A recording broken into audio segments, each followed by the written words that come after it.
ಎಲ್ರಿಗೂ ನಮಸ್ಕಾರ. ಫಂಕ್ಷನ್ಸ್‌ಗಳಿಗೆ water proof ಮೇಕಪ್‌ನ ಹೇಗೆ ಮಾಡ್ಕೊಳ್ಳೋದು ಅಂತ ತೋರಿಸ್ಕೊಡ್ತೀನಿ ಬನ್ನಿ. ಫಸ್ಟ್ ನಾನು ಬೇಸಾಗಿ ಫೇಸಸ್ ಕೆನಡಾ ಅವರ ಸ್ಟ್ರೋಬ್ ಕ್ರೀಮ್‌ನ ಅಪ್ಲೈ ಮಾಡ್ತಾ ಇದ್ದೀನಿ. ಇದರಲ್ಲಿ ಶಿಯಾ ಬಟರ್ ಇದೆ, ಹಾಗೆ ಇನ್ಸ್ಟಂಟ್ ಗ್ಲೋ ಕೊಡುತ್ತೆ. ನೀಟಾಗಿ ಸೂಟ್ ಆಗ್ತಾ ಇದೆ ನನ್ನ ಸ್ಕಿನ್‌ಗೆ ಅನಿಸ್ತು.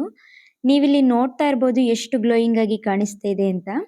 ಹಾಗೆ ಫೌಂಡೇಶನ್ ಒಟ್ಟಿಗೆ ಮತ್ತೆ ಸ್ಟ್ರೋಬ್ ಕ್ರೀಮ್‌ನ ಮಿಕ್ಸ್ ಮಾಡಿಕೊಂಡು ಬೆರಳಲ್ಲೇ ನಾನು ಫೇಸ್‌ಗೆ ಆ ಒಂದು ಫೌಂಡೇಶನ್‌ನ ಅಪ್ಲೈ ಮಾಡಿ, ಹಾಗೆ ಯಾವುದೇ ಬ್ಲೆಂಡರ್ ಇಲ್ಲದೆ ಕೈಯಲ್ಲೇ ಬ್ಲೆಂಡ್ ಮಾಡ್ಕೊಳ್ತಾ ಇದ್ದೀನಿ.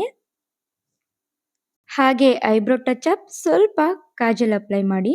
ಅದಾಗಿದ ನಂತರ ಕಾಂಫಿ ಮ್ಯಾಟ್ ವಾಲ್ ಲಿಪ್ಸ್ಟಿಕ್‌ನ ಹಾಕೊಂಡೆ. ಇದು ತುಂಬ ಅಫೋರ್ಡಬಲ್ ಪ್ರೈಸಲ್ಲಿ ಸಿಗುತ್ತೆ. Just ₹299 only. ಹಾಗೆ ಇದು ಟ್ರಾನ್ಸ್ಫರ್ ಪ್ರೂಫ್, ಲೈಟ್ ವೆಯ್ಟ್ ಕೂಡ ಹೌದು. ನಾನು ನಿಮಗೆ ಇಲ್ಲಿ ಟೆಸ್ಟ್ ಮಾಡಿ ಕೂಡ ತೋರಿಸ್ತೀನಿ ನೋಡಿ, ಯಾವುದೇ ರೀತಿ ಸ್ಟಿಕ್ಕಿ ಆಗ್ತಾ ಇಲ್ಲ. ಫೈನಲಿ ಫೇಸಸ್ ಕೆನಡಾ ಅವರ ಆಲ್ ಡೇ ಸೆಟ್ಟಿಂಗ್ ಸ್ಪ್ರೇನ ಯೂಸ್ ಮಾಡಿದೆ. ನನಗೆ ಇದು ತುಂಬ ಇಷ್ಟ ಆಯಿತು.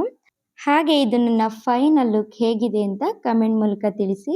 ಲಿಂಕ್ಸ್‌ನ ಡಿಸ್ಕ್ರಿಪ್ಷನ್ ಬಾಕ್ಸಲ್ಲಿ ಹಾಕಿರ್ತೀನಿ, ಚೆಕ್ ಮಾಡಿ. ಆ್ಯಂಡ್ ಇದನ್ನು purple.com ಆರ್ ಅಮೆಝಾನಲ್ಲಿ ಪರ್ಚೇಸ್ ಮಾಡ್ಕೊಳ್ಳಿ.